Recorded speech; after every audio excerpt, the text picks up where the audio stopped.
Hello friends. So in this lecture we will see some properties of negative feedback.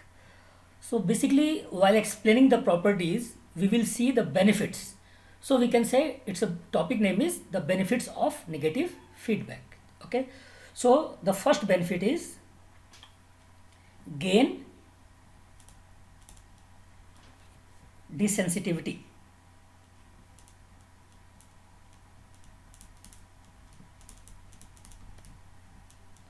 Okay, so by the application of negative feedback we can desensitize the gain.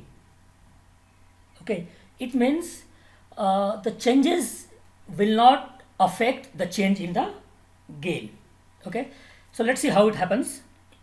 We know that the gain with feedback is equal to a upon 1 plus a beta. Okay, where AF is the gain with feedback, A is the open loop gain, and beta is the feedback factor. Okay, now if you assume beta is constant and assuming that if we differentiate this equation with respect to A, what we'll get? We'll get so dAF by dA means we are differentiating AF with respect to A, we get as 1 plus a beta into 1 minus a into beta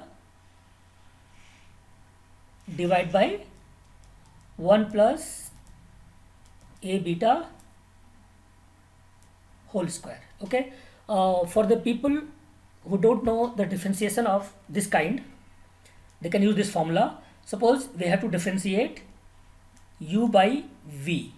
Okay, so if you want to differentiate u by v, so first we write v, then we write differentiation of x minus we write u and differentiation of v. Okay, so v u dash minus u v dash, that's represent the differentiation divided by v square. Okay, so this is a basic formula, I hope everyone knows.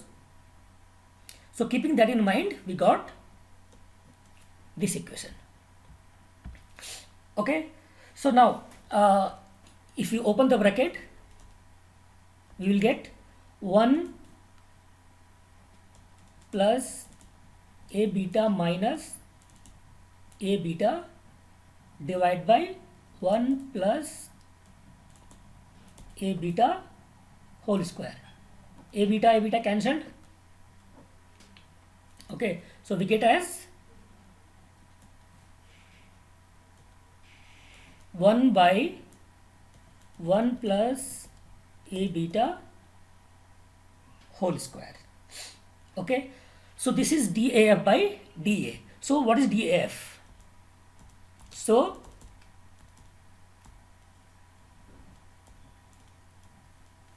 dAF will be dA by 1 plus a beta whole square, because this was dAF by dA. Okay, now if we divide both the sides by AF, what we'll get? Okay, so if we divide left hand side by AF, we will get dAF by AF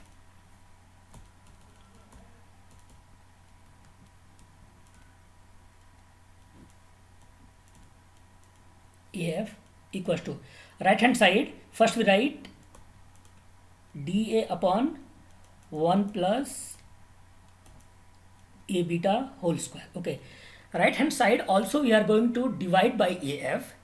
Divide by AF, AF is a upon 1 plus a beta.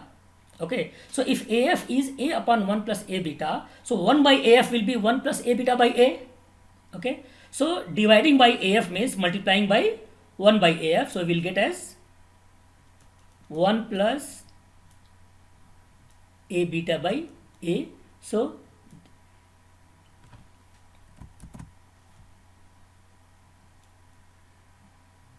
this and this can be cancelled. Okay, so we can get as DAF by AF equals to 1 upon 1 plus A beta into dA by A. Okay, so if we see this result, what we see? See, DAF by AF is the percentage change in AF. dA by A is the percentage change in A. So we can see that the percentage change in AF, okay, the percentage change in AF is lower than or smaller than the percentage change in A by a factor 1 plus A beta. Okay, so 1 plus A beta is the amount of feedback, already we have seen in the last class. Okay, so 1 plus A beta is also known as the desensitivity factor. Okay, so we can say that by the application of negative feedback, the gain desensitivity can be achieved. Okay, so this was the benefit, one benefit of the application of negative feedback, that is the gain desensitivity. Okay, next we'll see the second benefit, which is the bandwidth extension. Okay?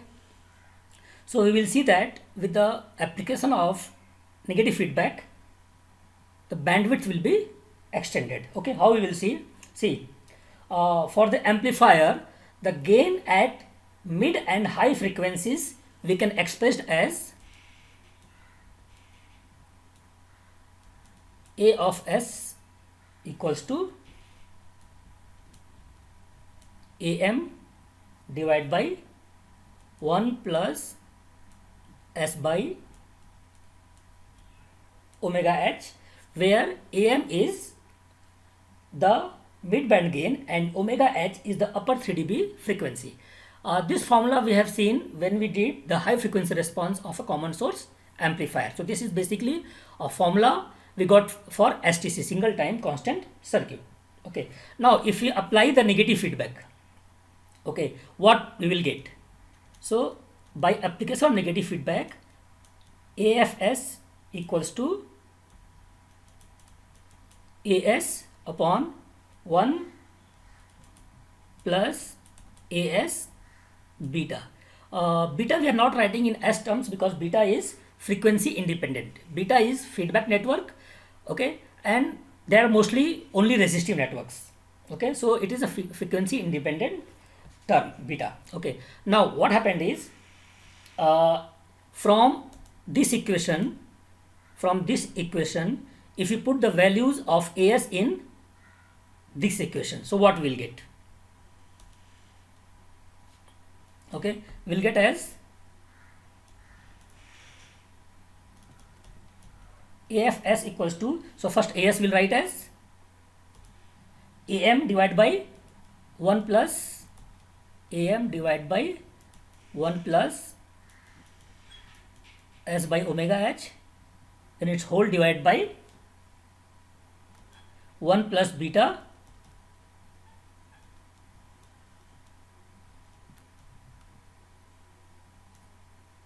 then AS again AM divided by 1 plus S by omega H. Okay, this binary manipulation we can write AM divided by 1 plus S by omega H plus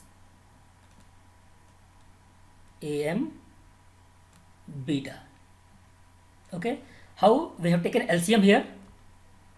So LCM is 1 plus S by omega H. This cancel out. This 1 plus omega 1 plus s by omega h. So remaining is 1 multiplied by 1 plus s by omega h. So 1 plus s by omega h plus am beta. Okay, so this was the small mathematical manipulation. Okay, now this also again we write as am divided by, now if we take 1 plus am beta common, so 1 plus am beta common if we take, so remaining will be 1 plus s by omega h 1 plus am beta. Okay, now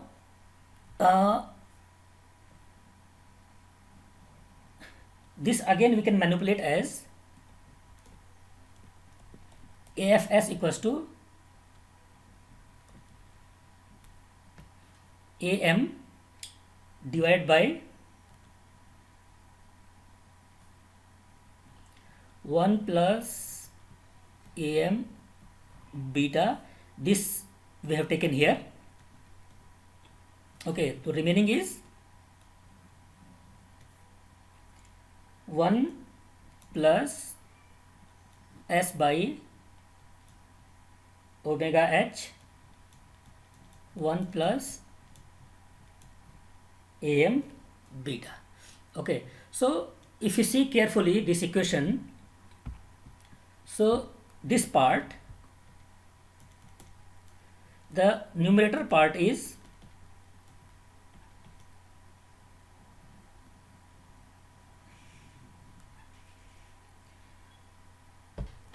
am with feedback. Okay, and this part is omega h with feedback. So we can write as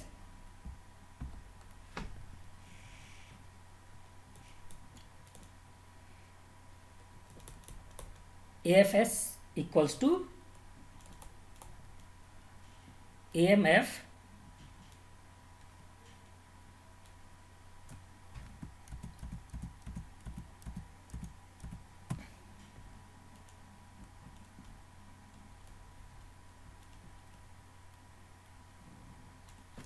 divided by 1 plus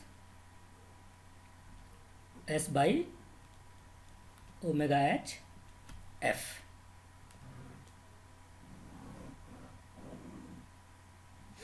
Okay, so it means a feedback amplifier will have AMF, which is mid band gain, equals to AM upon 1 plus AM beta. Okay, so a feedback amplifier will have AMF, which is mid band gain, equals to AM upon 1 plus AM beta, and upper 3 dB frequency omega HF equals to omega h multiplied by 1 plus AM beta. Okay, so we can see that the upper 3 dB frequency is increased by a factor equal to the amount of feedback. Okay, similarly we can see that the lower 3 dB frequency omega LF will be omega L divided by 1 plus AM beta.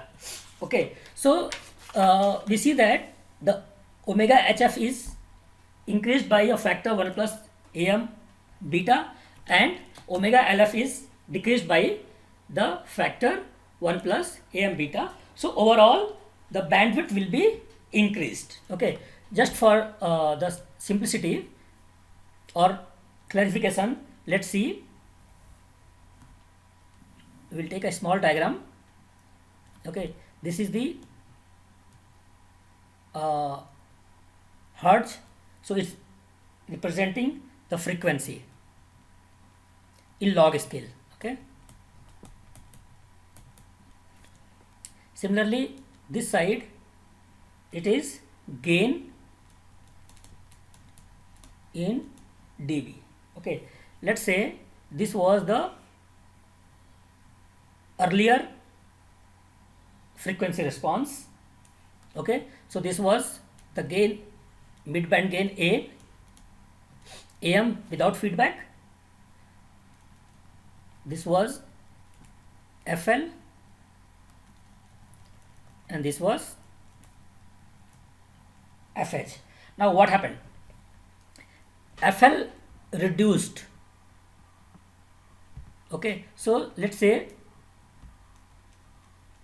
this has become FLF. Okay, and FH increased, this has become FHF, and also gain also reduced, so this has become AMF. Okay, now the earlier bandwidth was this much.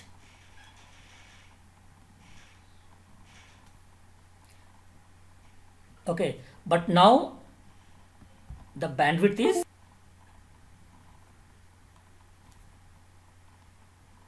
so this is the bandwidth with feedback, and the old one was the normal bandwidth. So we can see that bandwidth has increased. Okay, so here FR reduces, AM reduces, and FH increases by the same factor 1 plus AM beta. Overall, the bandwidth increases, a very important benefit or property of the application of negative feedback. Okay, now we will see the third benefit, which is noise or interference reduction. Okay, negative feedback reduces the noise or interference in the amplifier. In other words, we can say that the negative feedback increases the signal to noise ratio. Okay, let us consider the following situation. Suppose we have an amplifier A1, okay, and this is the output,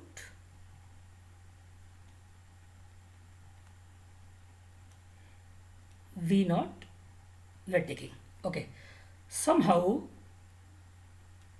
a noise or interference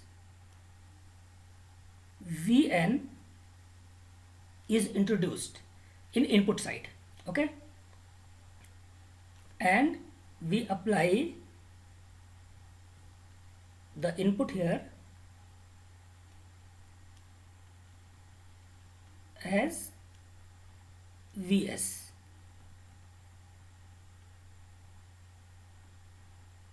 Okay, so this is the situation. So here A1 is the gain, Vs is the input signal, and Vn is the interference signal. Now the signal to noise ratio, what will be the signal to noise ratio? It will be S by I. By definition, it is the signal voltage divided by the noise voltage. So this is the signal to noise ratio in this amplifier.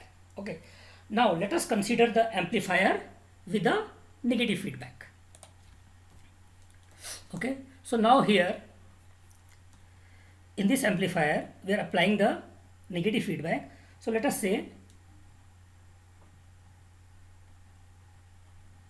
this is the feedback network beta, and here we are sampling the output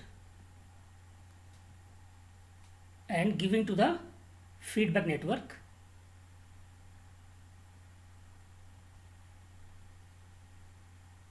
Okay, and the input side, let's say after this, we have assume another amplifier A2. A2 is a noise free amplifier, and then we are having our old signal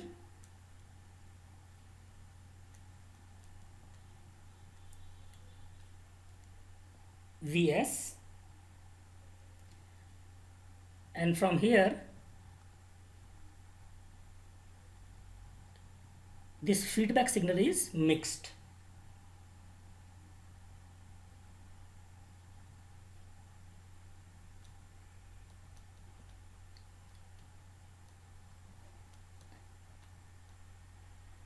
Okay, so now we have applied the negative feedback here. Okay, here A2 is supposed to be an amplifier which is interference free. Now using superposition, so we know what superposition is. When we have more than one input signals, we consider them one by one by considering one signal at a time and other replacing to 0. So the overall voltage V0 will be V0 equals to, once we take Vs, so this Vn will be removed. So if we take only Vs signal here, so what we see? We see A1, A2 is the amplifier gain. So total loop gain will be A1, A2 into beta. Okay, so feedback factor will be 1 plus A1, A2 beta. So due to Vs, it is Vs A1, A2, because A1, A2 is now gain, divide by 1 plus A1, A2 beta, because A1, A2 beta is the loop gain and 1 plus A1, A2 beta is the feedback factor. Okay, now plus. Now we consider effect of Vn, that time Vs will be 0. So now in this case, what is the amplifier gain? It will be A1. Okay, and what will be the loop gain? Loop gain will be again A1, A2, full feedback factor will be 1 plus A1, A2 beta. So plus, due to Vn, now gain is A1 divided by 1 plus A1, A2 beta. So here we have applied the superposition theorem. Now if you see this equation, in this equation, what is the signal part?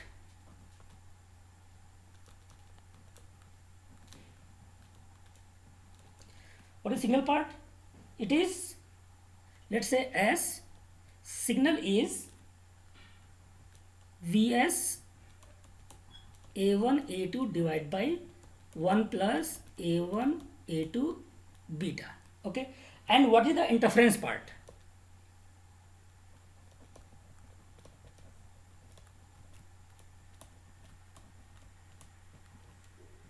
Okay, let's call it I. I equals to Vn A1 divided by 1 plus A1, A2 beta. Okay, so basically this is the signal part and this is the interference or noise part. Okay, now what will be the signal to noise ratio if I say S by I? So in this case, we divide this equation by this, so we'll get S by I. So what we'll see? We'll see it is S by I equals to Vs by Vn multiplied by A2. Okay, now we can see that here by the application of negative feedback, S by I is Vs by Vn into A2 here, but before that it was only, without feedback it was only Vs by Vn.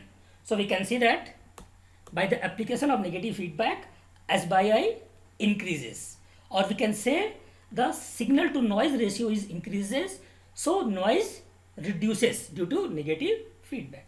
Okay, so this was the third property or benefit, which was noise or interference reduction. Next we will study the fourth and last property or benefit, which is reduction in nonlinear distortion. Okay, so here we are having a transfer curve V naught versus Vi.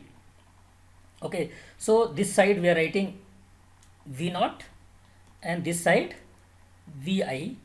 Let us say without the feedback, initial gain is 1000. Okay, so 1000 gain means suppose V naught is 1 here somewhere, and Vi is 0.001 somewhere here. So this is the point. This is the point. It is 1 by 0.001. So gain is 1000. I'll make this opposite side also negative side. Okay, so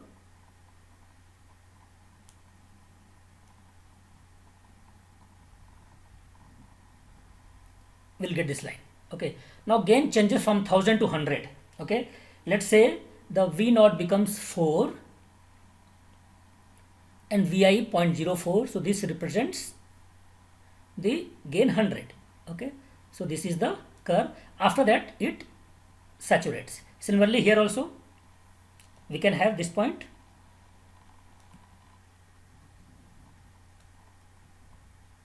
Okay, let's give a name curve A. So curve A represents transfer characteristics without the negative feedback. As gain changes from 1000 to 100, this we have taken one example. We can see the large, we can see a large non-linear distortion. This line is no way linear, it's highly non-linear. Now this transfer characteristics can be linearized considerably, we will not say completely but considerably, through the application of the negative feedback. Okay, let's take for example,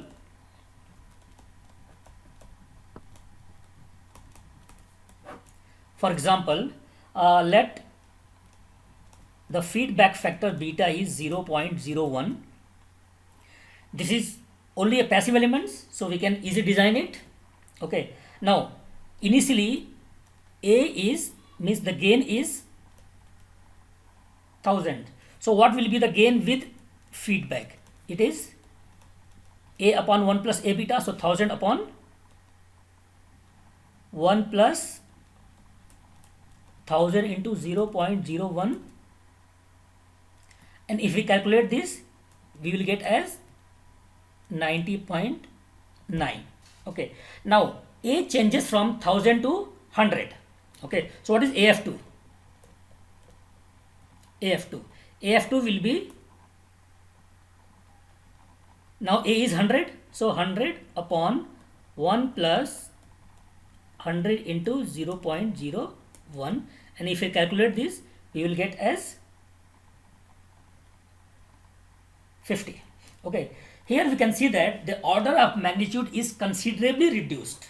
Okay, earlier it was changing from 1000 to 100, now it's only changing from 90.9 to 50.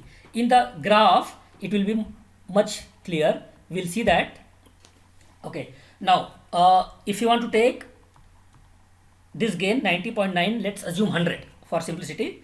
So it is like this point when V naught is 1 and Vi is 0.01. Okay, here in negative side also. Okay, so if you want to, we'll get this line. Okay, now the next gain is 50. Okay, next gain is here 50. So how to represent? Let's say 50 means it's reaching here 3. Okay, because gain is reduced, so from 4 it will become 3. So for 50 it's 3 divided by 0.06. Okay,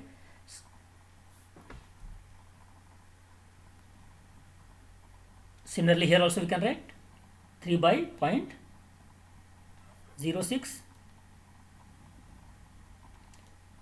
and then it saturate. Let's call it curve B. So we can see that curve B is much linear than curve A. Okay, so with the help of this we can linearize the nonlinear distortion. Okay, but this happens at the cost of reduced gain. Okay, this is the cost we are going to pay every time. Okay, hence the negative feedback reduces the nonlinear distortion. Okay, so in this lecture we saw the benefits or properties of negative feedback. In the next lecture we will see the basic feedback topologies. Okay, thank you.